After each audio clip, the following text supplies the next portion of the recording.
All right, folks, let's go ahead and get started. I want to make sure that we use our time wisely here. We only have about an hour or so, so I want to make sure we get started. Welcome to one of the Diversity, Equity, and Inclusion tracks this morning for Sports Philanthropy World. This is the Adapted Sport track. So if you're interested in learning more about working with athletes with disabilities in adapted sport, you're in the right place. Welcome. I guess I will be your moderator this morning. My name is Donna Callahan. I am the CEO and founder of All In Sport Consulting. It's a consulting agency that was started a few years ago, focused specifically on adapted sport and the adapted sport movement in the US, and supporting various organizations from grassroots to corporate groups and helping them engage and support and have a positive impact in the movement. And I'm joined here this morning by three other panelists who are very ingrained in the movement and are experts in what they do, and would love to have them start off by introducing themselves this morning, and then we can get more into the conversation about adapted sport and sport philanthropy and why we all need to work together and leverage what each other does. So Doug, why don't you start us off this morning with your introduction? Sure. It's Doug Goddard. I'm an assistant director for campus recreation at the University of Texas at Arlington, and my area is adapted sports and recreation. So I coach our men's wheelchair basketball team, I coordinate sports programs, and then I also coordinate recreational programs for students on campus with disabilities, which we then invite students in the community to participate in. So we've done sled hockey, we've done sitting volleyball, we've done rugby, wheelchair tennis. We had a grant here to do wheelchair tennis not long ago. So basically, if we have students who want to do sports, we work with them. I got involved in '92. My son was born with a disability. Before that, my previous life, I was a gymnastics and cheer coach, and moved over to the adapted sports world, got very involved with the NWBA, the National Wheelchair Basketball Association, and that kind of led me here to University of Texas at Arlington. Great, thank you. I didn't know that background about your gymnastics and cheer background. So I learn something new every day. Awesome. All right, Kyria, would you like to go ahead? Yes, happy to. Hi, everyone. My name is Kyria Crane. I am a commercial partnership manager at the International Paralympic Committee based in Bonn, Germany. As you can hear from my accent, I am not German. I am originally from the US and got into the world of adaptive sport actually as a snowboard instructor, and was teaching adaptive snowboarding to recently injured soldiers in Vail, Colorado. And it absolutely changed my life as well as the lives of many of my students, seeing the power that sport had to impact an individual's life, and discovering sport for the first time was something that I absolutely fell in love with. And that led me to where I am now at the International Paralympic Committee, where my specific role is working with commercial partners to raise the awareness of the Paralympic Games, and ultimately to change the attitudes of people around the world by using sport as a platform, sport as a mechanism to change the perceptions of people with disabilities, and rather than focusing on the disabilities, seeing the abilities that they have on the field of play. Great, thank you. Thanks for joining us this morning from Germany. What time is it out there? It is just a little after 5 p.m. Okay, all right, thank you. It's been a long day for you, thank you. Happy to be here. Howard, let's hear from you. Thanks, Donna. Hi, everybody. Greetings from Los Angeles, California, home of the 2028 Olympics and Paralympics. So my name is Howard Broadwin. I have a company called Sports and Social Change, and we do kind of a wide range of services in the nonprofit side of the sport community and the sport for development community. Everything from capacity building and marketing and communications and event sponsorship and event management and corporate partnership work. And my track through this is a little different. I actually started in the sports business, in the sporting goods business, about 30 years ago, and worked my way through a lot of different companies and different events. And it was about 10 years ago, it was in 2010, that I started Sports and Social Change. And also that was the first year I attended a local adaptive sports event, and kind of opened my eyes up as well to see what an amazing community of athletes. And I had that kind of big question mark as I looked around and went, where are all the brands and where are all the fans? Because there were neither one there. And I thought, well, that's a miss. Like, this is something that there should be fans here watching, and there should be all kinds of companies involved. So I kind of dove in 2010, and been working locally here in Southern California with a program called Angel City Sports that started in 2015. And then for the past 4 years, I've been a board member for Adaptive Sports USA, which recently merged this year with Disabled Sports USA to form Move United. So happy to be here and looking forward to the conversation. Great, thank you, Howard. So I know we have kind of a small group with us today, but I was hoping that we could either in the chat box or the reactions with your thumbs up or your high five, clapping, I guess that's clapping. Any of you, let's see, Cindy, Josh, Christine, Abby, Brian, any of you currently work with athletes with physical disabilities in any of your program or the work that you do? If you could just click on that reaction, the thumbs up or the clapping, and let us know. And the reaction button is down at the bottom in the middle next to share screen. And nothing. Can anybody hear me?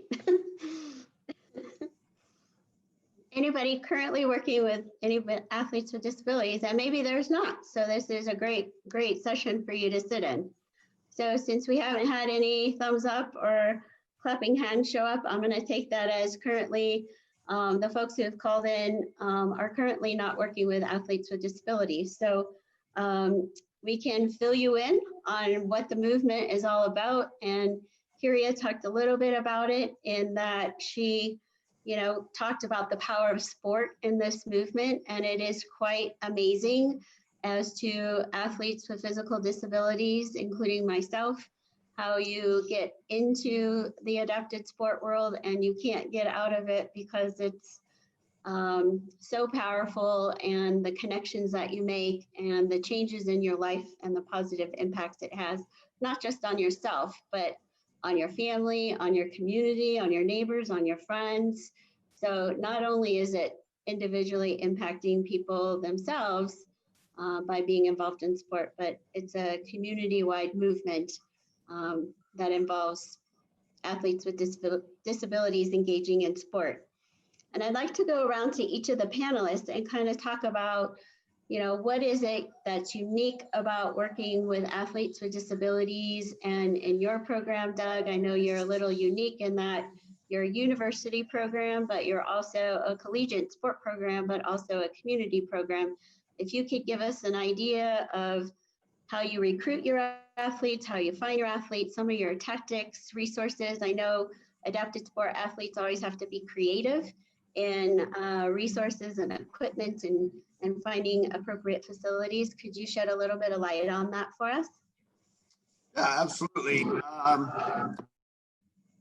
For those who aren't too familiar with intercollegiate adapted sports in the U.S., we're one of right now about 10 intercollegiate wheelchair basketball teams, men's teams in the U.S. that have some type of line item funding from the universities. There's another 6 or 8 programs that are starting out and getting involved in a club level, intramural level, that we hope will gain some awareness and some inclusion on their campuses and really grow their programs. There's also 6 women's teams in the U.S. across the whole country for wheelchair basketball. So we have both men and women. We've done wheelchair tennis was our last team that we had that we recruited for when we had a grant to run wheelchair tennis that ran very well. We recruit from really around the world. This this semester I have a freshman from Israel and a freshman from Canada. I have a senior from Australia and Finland.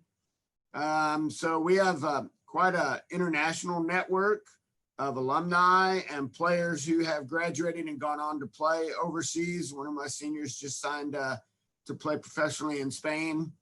And then for our smaller programs, you can't really have a program with 1 or 2 athletes, which I also found out as a dad when my son was growing up.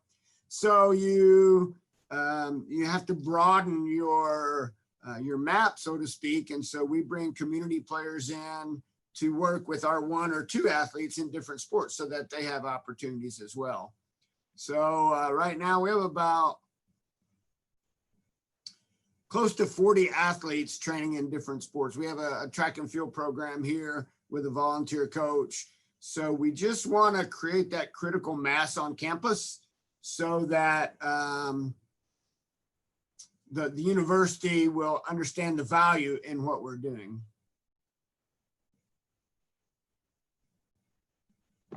Great. Thank you. Thanks for letting us know a little bit about how your collegiate program is set up and how it's different than your community program. So thank you. Howard, how about, I know that you are very instrumental in getting Angel City Sports off the ground, and there was a huge need, as you and I had chatted earlier about, in the LA metro area, there wasn't anything for athletes with physical disabilities, and you and a couple others came together to help create Angel City Sports. What were some things that you've learned along the way that maybe aren't necessarily what you would see in traditional sports for non-disabled? What are some things that are unique to this particular community? Yeah, great question. And I think from where I sit, because I'm an able-bodied advocate in this community, so my lens is different even than folks with disabilities. But I think coming into this space, one of the things that became really clear out of the gate, and I think even Doug and Donna, you both touched on it a little bit, is I think we found there were 3 things that have to be in place to be able to run adaptive sports. You need equipment, you need facilities, and you need coaches. And if you don't have all 3, you can't really run a program. You can't just make it happen with 2 of those things. And I think that became part of our challenge here in Southern California. We can add even a 4th one, which was transportation. And that can be a challenge anywhere, but it's especially a challenge in the geography that we have to deal with here amongst, kind of what I'll call the 5 counties that make up Southern California, because interestingly, San Diego and that area already had a well-established programming with Challenge Athletes Foundation and Adaptive Sports and Recreation Association had been going there for many years. But you came up the freeway here to the Orange County, LA, San Bernardino, Riverside, Ventura County area, and there was really just a smattering of small regional programs, but we're serving millions of people. I mean, the metro area, those 5 counties, I think it's 18 million people in those 5 counties. So if, just by census numbers, that's a couple million people with disabilities that really weren't getting access to programming. So we knew right out of the gate, we had to find a way to get equipment. So that's donors as well as other grants and donations, other things we can do to get equipment. We had to get access to facilities, and that came through Parks and Rec. It came through relationships with colleges. We had a great relationship with UCLA that helped get this program off the ground. And then it's coaches. And finding coaches either within the sports that you're looking to start, so you take a track and field coach and teach them about adaptive track and field? Can you take a basketball coach, teach them wheelchair basketball? Or can you just find folks that are kind of in this tangential space through occupational therapists and physical therapists and rec therapists who want to really get further involved? And we found a lot here who wanted to learn how to be a coach. So I think kind of putting all those pieces in place was super important as we started to kind of bring to life a program that, in 2015, we ran an event for a day and a half with 2 sports. And 5 years later, we had a 4-day event with 400 plus athletes coming from all over the world with 9 sports. So it can happen, but it's a lot of work behind the scenes to put all those pieces in place. I know you guys have worked tremendously hard and long days, long nights, dedicated hours to making this happen. And I know that people in the LA area appreciate the opportunity to participate in sport. When you have a physical disability, that's not always a given, right, Howard? Totally. And we've learned that in LA, and there's tremendous efforts and tremendous focus on making that happen. And I think that's one of the discussions we're talking about today is diversity, equity, and inclusion, which includes athletes with disabilities having the equal right to participate in sport. And Kyria, from your perspective, from the international, the worldwide perspective, working at the Paralympic Committee, how is the adapted sport movement, how is the Paralympic movement impacting not just here in the US, but across the world? I know there's great strides in bringing sport and the movement to countries that also, didn't really know that there were opportunities for people with disabilities to participate in sport. Yeah, no, absolutely. It's a great question. And the Paralympic Games really strive to bring like I had said in the intro, the abilities, to showcase the abilities of people with disabilities, to change attitudes of the viewers and saying, wow, I have two arms and I can't swim as fast as what I just saw go by on the television on the race, or to see somebody playing table tennis also with no arms, using their foot and their mouth to serve the ball, and things like that. So the Paralympic Games really look to leave a legacy behind in the community where they're hosted, as well as around the world through broadcast. And one example of that, one great case study is from London 2012. The broadcast partner there, Channel 4, did an incredible campaign and initiative that no broadcaster had done before. And that was to bring people with disabilities in front of the camera crew and actually let the commentators and the hosts of the news shows and the sports cast be people with disabilities, to talk about disabilities, to normalize what it is to have disabilities while watching these incredible athletes at this elite level. And that made a difference, and left the legacy for the people of London and the UK. 1 in 3 people in a survey done after London, 1 in 3 people across the UK said that they had changed their attitudes towards disabilities. That's about 20 million people in the UK alone.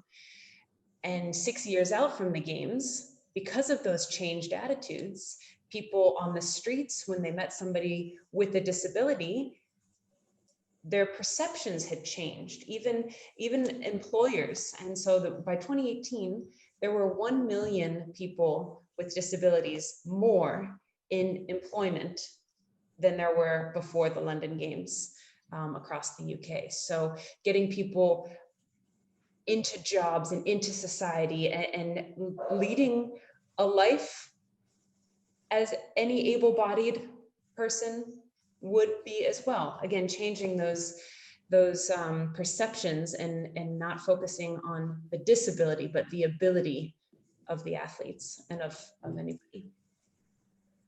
Great, thank you. So hopefully you can all see that when we talk about adapted sport and we talk about sport philanthropy, why they really do intersect and work together really well. And it's important for us as adapted sport leaders to get the message out to you as sport philanthropy leaders on how we can continue to make this amazing change, not just in our country, but across the world, as they did with the London 2012 Games.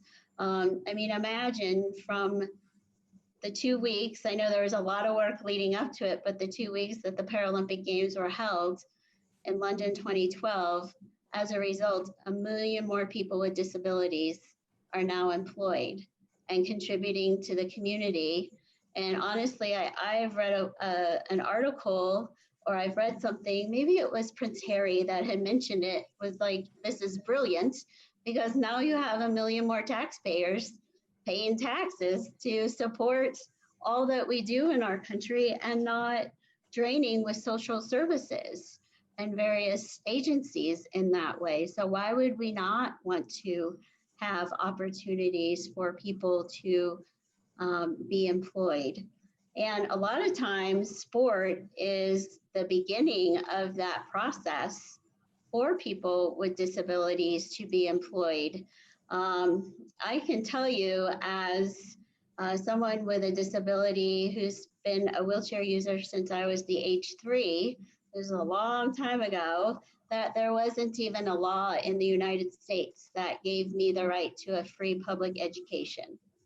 There was no federal law. So I've led the way many, many times. And as a result, now children can move on to college and maybe go to University of Texas Arlington with Doug, and then move on to a job. And I just think that when we talk about adapted sport, it's not just, oh, I'm going to go play wheelchair basketball, I'm going to go play goalball, I'm going to go play bocce.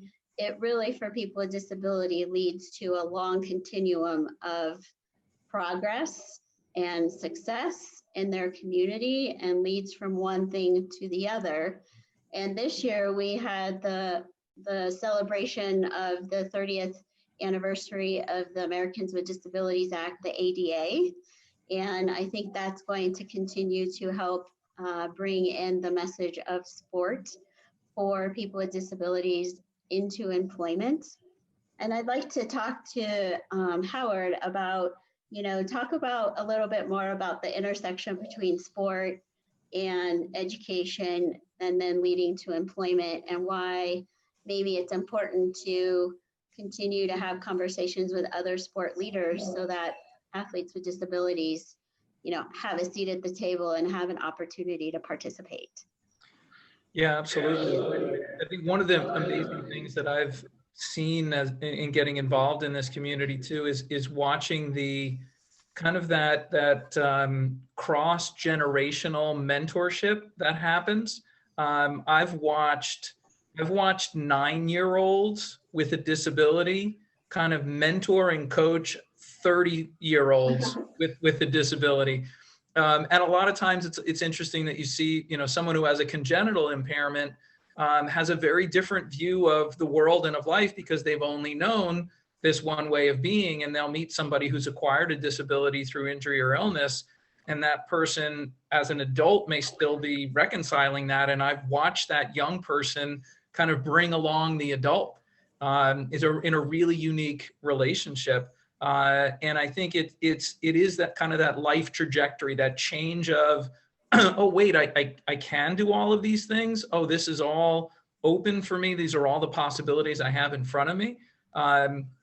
So to be able to kind of watch that all unfold, whether it's on the track or in the pool or on the court, like it literally happens right in front of you when you run these programs. And we had a really unique situation when we first were starting Angel City Sports here in Southern Cal. We had a meeting with a fairly prominent tech company, and we were meeting with someone in their HR department who had requested the meeting. And we were like, well, that's kind of interesting. Why would the HR department want to meet with a startup adaptive sports program? And we went in to make the pitch about, what we, who we are and what we do, and started out with kind of the whole explanation of what are adaptive sports and who this population is and all the different disabilities.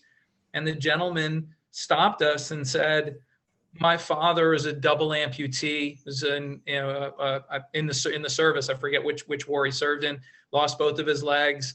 And he's like, he says, I know all about adaptive sports. I know the community you serve. And he specifically said, he goes, the reason I wanted to meet with you is I know as a recruiter that this is a community of problem solvers. These are people who every day have to adapt to a world that wasn't built for them. So what better people to want in your company than people who are constantly finding a way to get around problems? Like, this is the most adaptable community that you could think of in terms of bringing into your employment, situation. So that was just kind of fascinating, kind of opened the eyes of saying that if the message is delivered in the right way, you start to really open all these opportunities for people with disabilities that they might otherwise be misperceived when they show up to a job interview and somebody says, oh, this person has limitations. It's actually the reverse. This person has not the limitations you think at all. This person actually has the ability to move around things that most people can't because their whole life is spent, adapting to the circumstances that they're in. So I think just watching that and being a part of that and seeing how sport can be that catalyst for it is really unique. You don't see that in very many circumstances. So it's been, I think, a great thing to kind of help seed that here in this region. I love the example. Thank you. That's awesome. And I think we've learned a lot during COVID as well, as we've all been working remotely and at home. That's been a request from people who with disabilities who have wanted to be employed, and I've always, requested, can I work remotely? No. Well, now we all have to. So I think when we want to, we can figure out a way to do it. And now that's bringing a whole lot of light into how people with disabilities get through life and how they can contribute to the community in sport and as an employee and as a student. Doug, what are your thoughts on sport and the trajectory, the lifespan experience of also moving into college? I shared my example of, when I became disabled, there wasn't a law that even gave me access to any of this stuff. So how does sport play a role in your students with disabilities at the University of Texas, Arlington? Yeah, that's a good question. Howard's story is a great example that the world is changing as far as diversity. Companies have chief diversity officers, and they're looking at inclusion.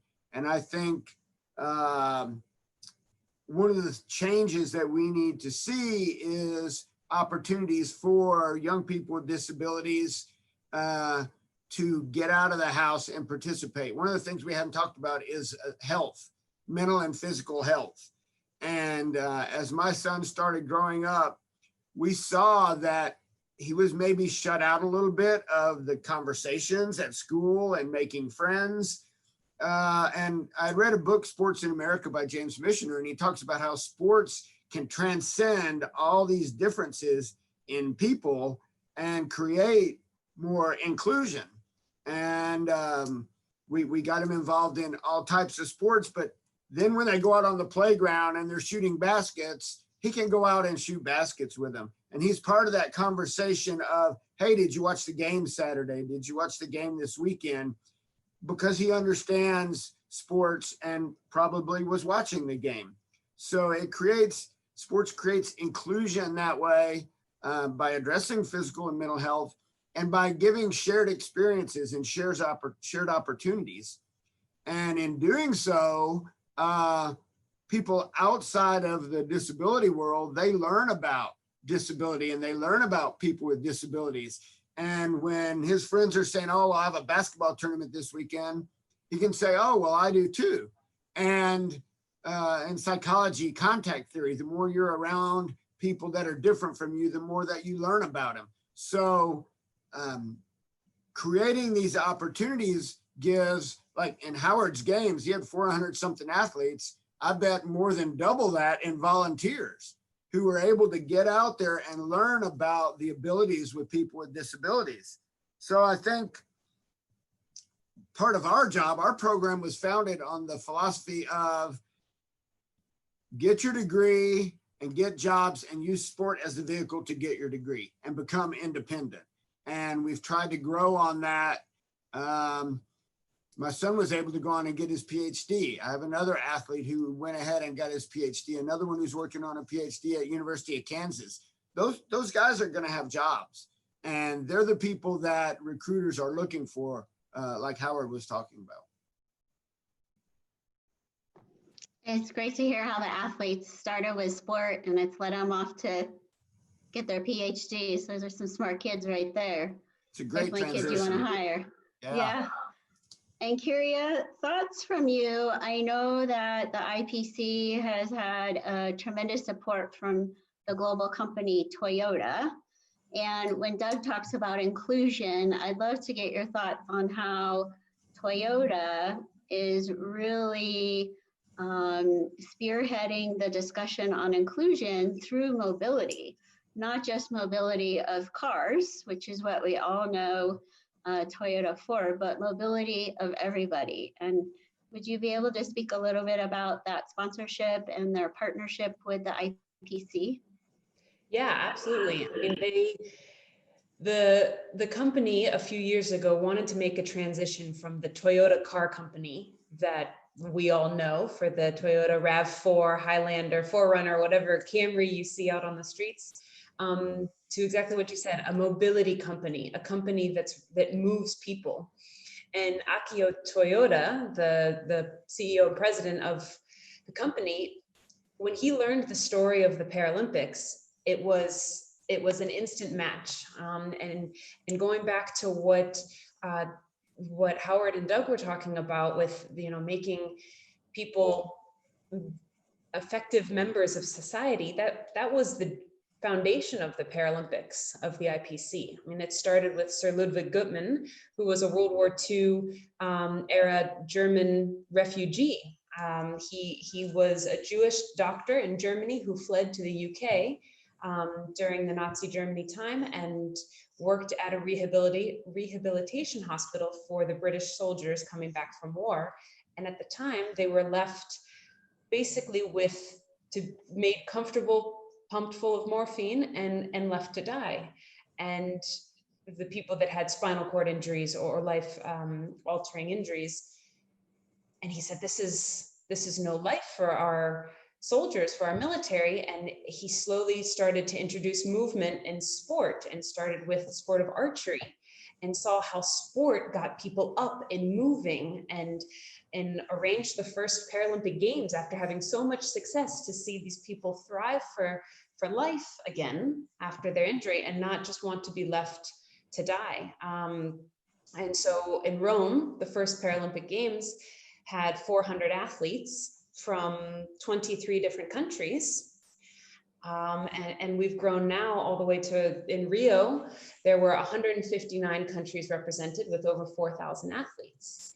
And so Toyota saw this opportunity of sport to move people and to engage in their societies and their communities and their cultures and to inspire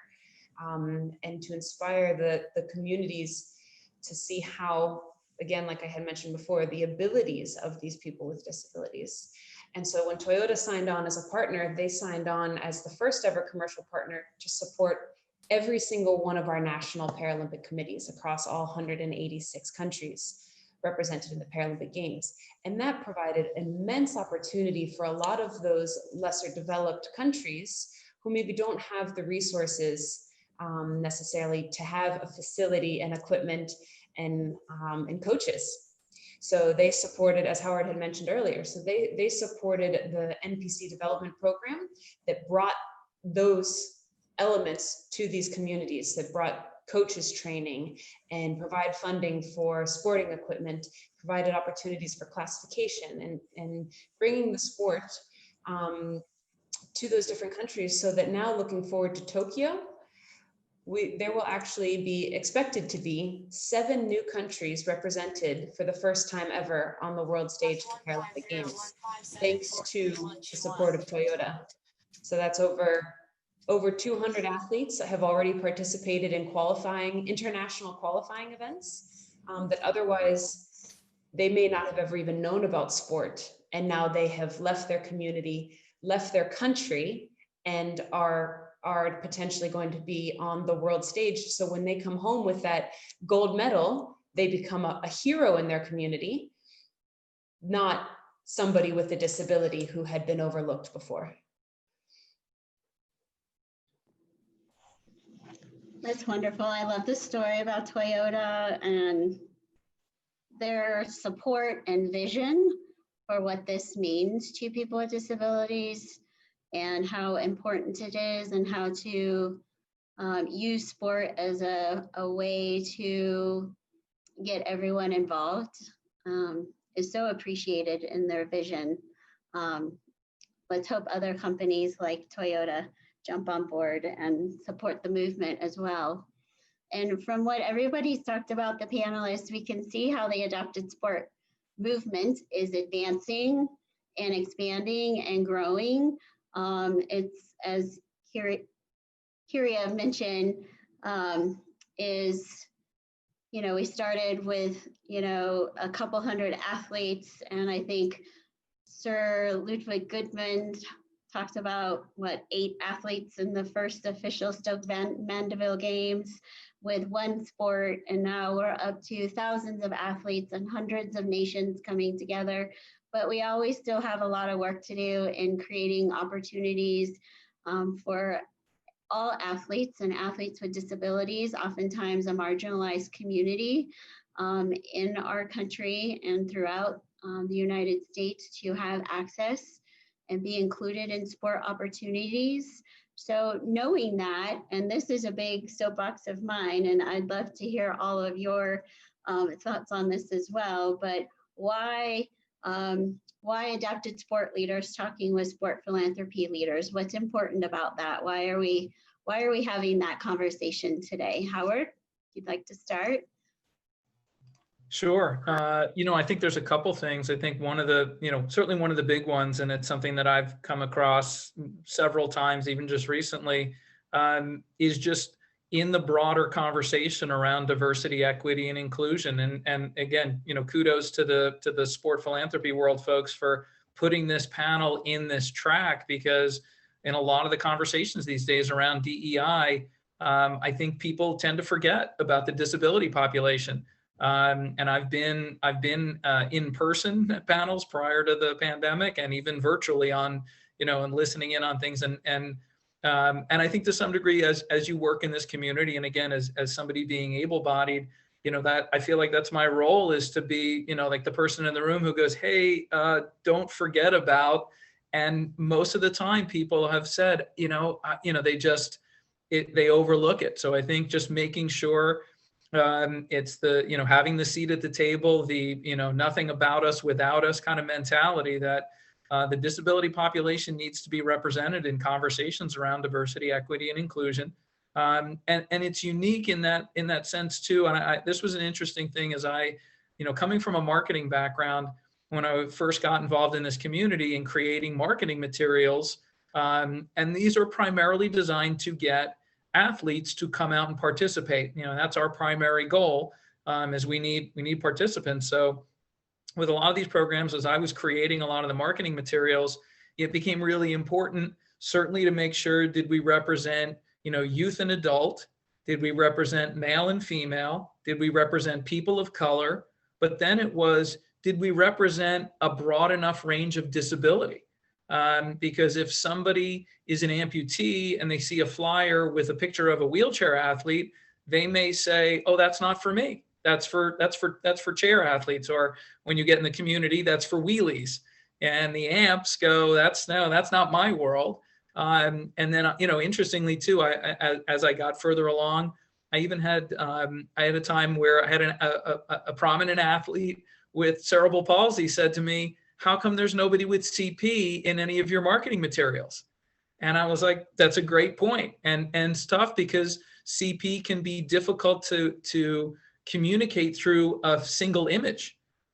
So how do you make sure that, again, people with a disability, brachial plexus injury, or MS or muscular dystrophy, or any of these other impairments, how do you make sure that they're represented even within the marketing materials within our community? So we have our own challenges within that we have to manage. But it's then that outward communication too, of who this community is, how we share all this information out on a regional, national, and international level, that people understand kind of the breadth and depth of what the disability community represents.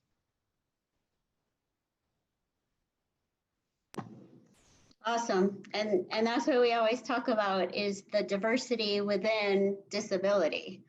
Every disability is different, depending on if it's something you're born with, depending on if it's onset later in life of when you acquired a disability, depends on the circumstances of possibly acquiring a disability. So it's a lot to take into account when you're putting together a program of being respectful and inclusionary of all those with disabilities and making sure everybody feels included. And the last thing you want is to have a group of athletes with disabilities and some of them feel left out, because that's the whole point of our movement, is to make sure everyone's included and no one's left behind, no one's left out. So great Yeah. point there. And it's, I would say that too, it's also in kind of designing a program. So for anybody who is thinking about creating a program, is be conscious too of what sports you're going to bring in, because you might have certain disabilities. Somebody with a visual impairment probably going to have a challenge playing wheelchair basketball.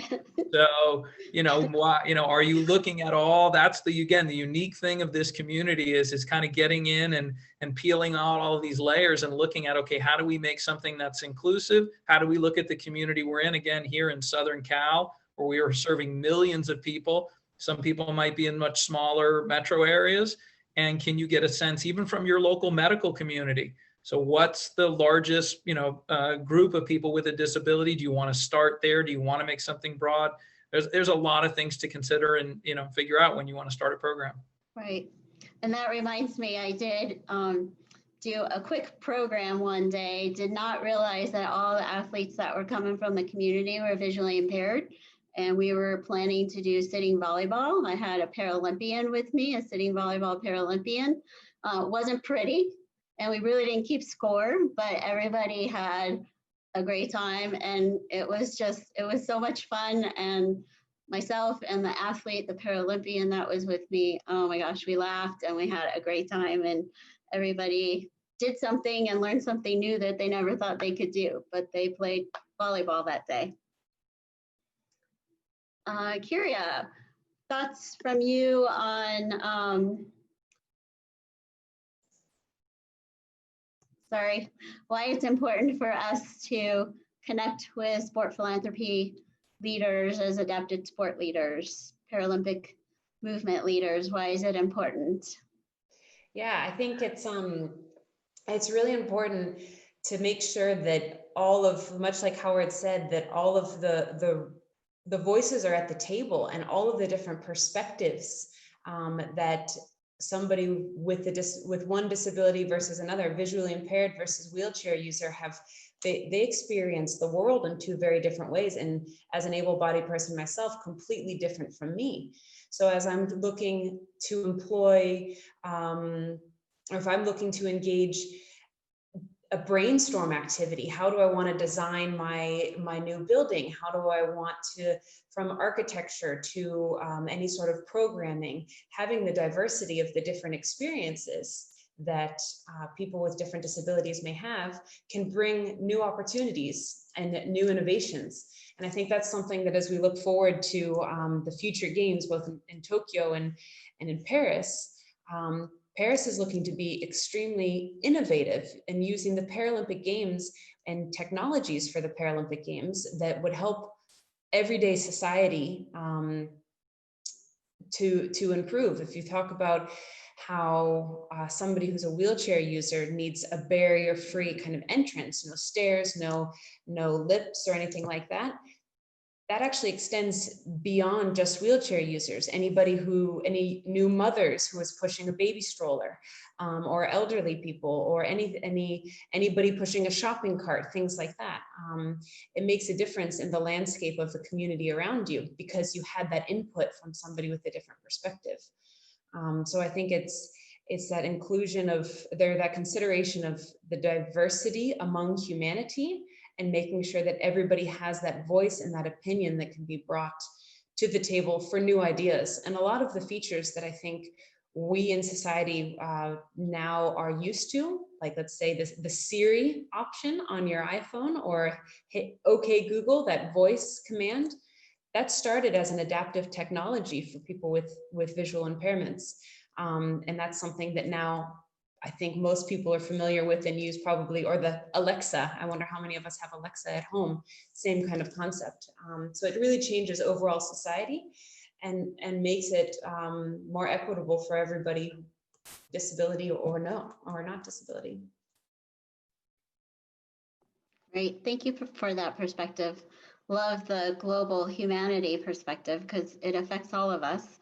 And just a real quick high level story about when I did get to go to school and was the first student mainstream back home and where I grew up outside the San Francisco Bay Area. My parents had to go to city council to request ramps be put in with Public Works so that I could walk to school. I didn't want to take the bus. I didn't want to take what we know as the short bus. I wanted to walk to school with my brother and our neighborhood friends. And there was an article in the local paper as to whether or not it was appropriate and taxpayer dollars well spent to spend $500 on 5 ramps for me to be able to walk to school with my brother 3 blocks away. And then we think about that, and Kyria, you mentioned, you know, the strollers and everything. So a lot of times it's people with disabilities kind of making inroads to say, hey, this is a need to make society and my community accessible to me through sport or school or whatever. And lo and behold, it's useful for everybody, right? So thoughts, Doug, on your thoughts as to why it's important to connect with sport philanthropy and other sport brokers around the country as far as, you know, creating awareness for adapted sport and that sort of thing. Would love your thoughts on this topic. Yeah, I think that what you just said, awareness is the key. Creating that awareness of inclusion. And inclusion isn't just being at the table, but it's being part of the conversation at the table.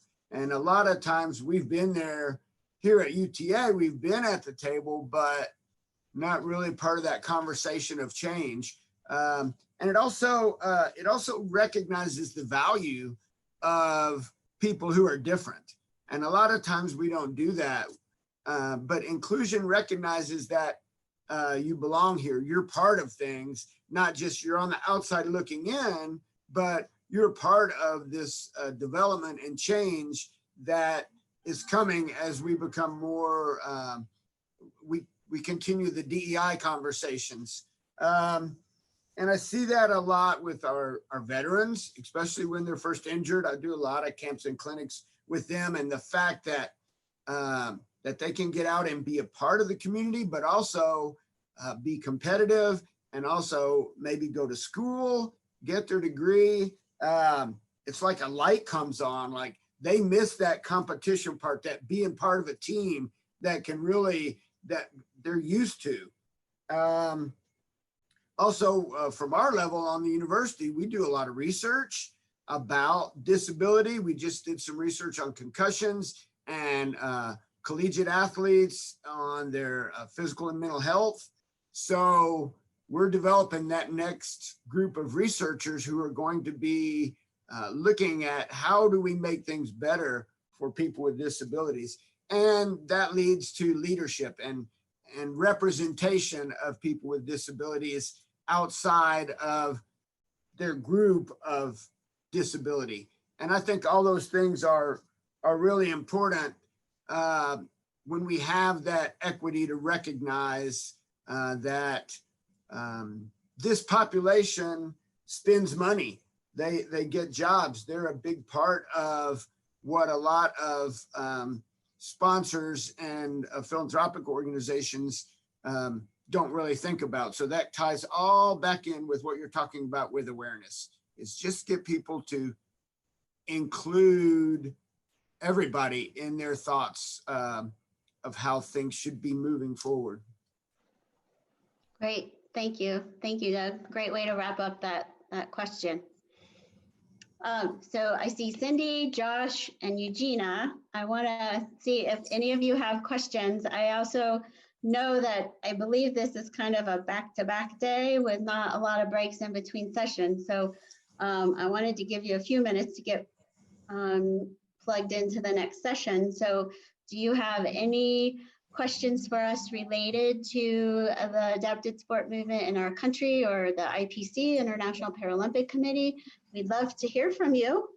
This is Josh. Oh, yay, Josh. It's wonderful to hear from you. You know, I tried to use the reaction buttons earlier, but for whatever reason, we didn't Oh, We don't okay. have them accessible to us, so I wasn't able to do that. But I've been able to listen in this whole time, and I just want to thank everybody that has been talking. So I work for the Minnesota Twins baseball club, and we've kind of had some fringe relationships with some groups who have done wheelchair softball, things like that. But in 2021, one of my objectives that I want to do is create stronger partnerships and create better accessibility opportunities for youth. I mean, we have a very strong focus on youth, and so a lot of the things that were talked about here are really great for me to hear. We kind of have the partnerships in place. It's just good to know more about it. So I just want to thank everybody. I don't think I have any questions that weren't already answered. I just want to thank the panel. Thank you. That's very sweet of you. And, great to you and good luck with all the work you're doing there in Minnesota. I know there's lots of really great things going on there. What's the new hospital's name? Oh, shoot. They used to be involved. Oh gosh, now I can't think of it. Megan Welty. Anybody know Megan and where she works? So we work really closely with the Courage Kenny Foundation. There you go. Right. Courage Kenny Rehab Center. That's one of our partners that we have done stuff with, but we're looking to jump more 2 feet in on this for a lot of the reasons I think some of the panelists talked about. It's like oftentimes when we think of diversity and inclusion and equity work, we don't think about people with disabilities. And so that's one thing that I want to bring to light as our organization is trying to do more in the DEI space. Wonderful. Well, thank you. Thank you again. There's a great Warriors ice hockey program there in Minneapolis area as well that serves all veterans, a lot of amputees on that in that program. If you ever wanted to connect with the veterans group there, they're doing great work. And thank you so much for your comments. I can tell you that I hosted a conference a couple weeks ago. I think Howard was on there, Kyria was on there. Doug's going to go back and listen to the videos, right? And I actually did an economic impact survey on adapted sport and sport travel and tourism. And I think the results, and Howard, I don't know if you're on that session or not, or Kyria, but I think it's an impressive number that I think a lot more sport leaders would tap into if they knew that, yeah, we're legit and there's money that we contribute to each of our communities. And that's the value and the contribution. And in the end, we do lots of really great work. But that was part of my focus in doing that, was to create some legitimacy around the movement and from a business perspective. So thank you, Josh. And maybe that's kind of where you're thinking and what you're thinking about, because I know, all of these professional teams, are very bottom line driven. I know it's been a tough time for them these last 9 months or so. So if there's any way we can help out, there's resources and opportunities out there. So let us know. We're happy to help.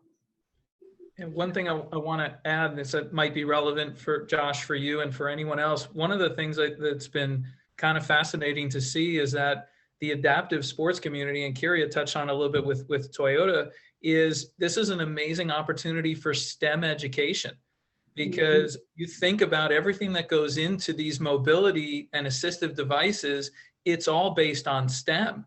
So it's a really fascinating intersection because there's a big movement around sport and STEM education a lot. We see it here. The Los Angeles Dodgers Foundation has done an amazing work with sport and STEM education, and you're seeing it in a lot of other areas, but it's a great way to bring the adaptive sport community in, because so much of what they do is all rooted in that. So it's really some fun things, I think, again, that everybody can start to explore about bringing that piece. And then that layers in the education component that Doug was talking about. So now you've got multiple ways, could even open the doors to some unique sponsors who want to get involved with more STEM for youth. And now you bring in the disability component. Like, there's lots of layers to putting all these things together.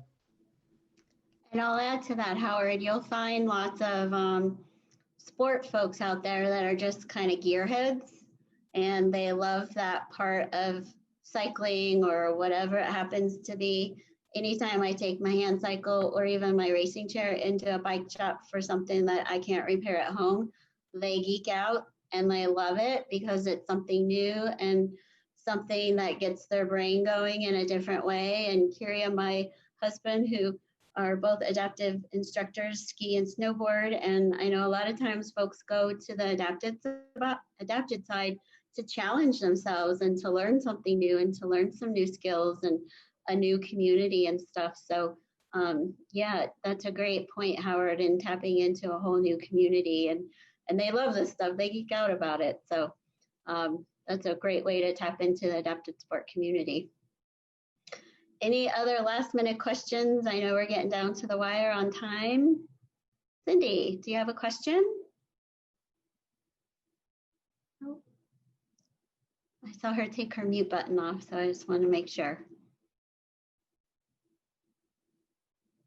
Nope. Okay. All right. Well, thank you, Doug, Howard, Kyria. It's so great to connect with all of you and all your wealth of knowledge. Thank you for sharing your experience and your thoughts and with the on the adapted sport world with Sport Philanthropy World. There we go. And thank you, Eugenia and Cindy and Josh, for hanging in there with us till the very end. Hopefully, I don't know if Roy will be sending out information on how to connect with us, but if any of you have any questions or anything we can do to help you understand and become more familiar with the adapted sport community, I know we're all willing to help you out in that way. So thank you all. Appreciate your time this morning. I just linked in everybody, so you'll hear from me if I have questions. Okay. All right. Thanks, Thank you, Josh. Donna. Thanks, everybody. Take care. Thank Thank you. you. Bye-bye. Bye.